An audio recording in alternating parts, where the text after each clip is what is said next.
A lot can change in 59 years, but something that has remained the same is the importance of Boy and Girl Scouts in Sutton Coldfield. However, this year, the World Scout Jamboree had a slight twist.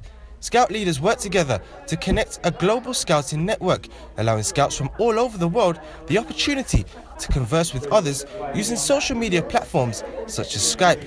Quite a contrast to 1957, when Sutton Park last hosted the World Jamboree, which saw 33,000 scouts descend, and the organisers believe that the experience for young people is invaluable.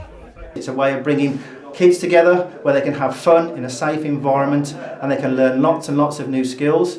Obviously, with international events like this, they get the chance to talk to scouts from across the water. They may have a different set of circumstances, obviously, and the scouts get to learn about how everybody works together, lives together, and hopefully gets on well together. Around 1 million scouts from across the globe were tuned in from over 150 countries, something that even caught the attention of local leaders who stressed the importance of using modern technology while keeping traditional values. It makes the world smaller, it shrinks the world, and it makes the generation and dissemination of ideas so good as well. And of course it brings people in contact with different cultures, different ways of life, which I think is absolutely fascinating. Because, you know, traditionally scouting was very, very local.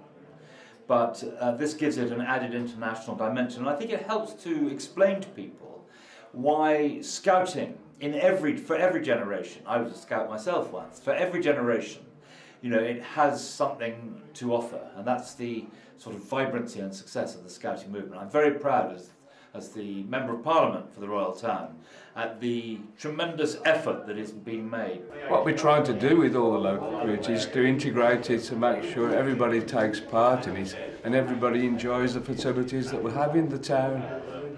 This is the 59th Jamboree, I believe, which is being broadcast throughout the world, which is wonderful, really. It advertises the Royal Town of Sutton Coldfield and also advertises what the youth of Sutton Coldfield can do. The Scout congregation was held at the Our Place Community Hub. Many of the children here were up early on Saturday morning to socialise with friends and learn new skills.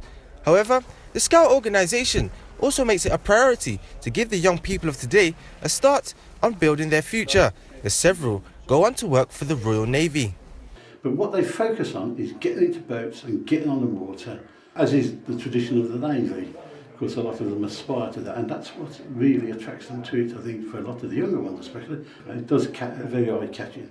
And of course, if they get to be Royal Navy recognised, which is the ambition of many trips, is they get the ability to go on board Royal Navy warships.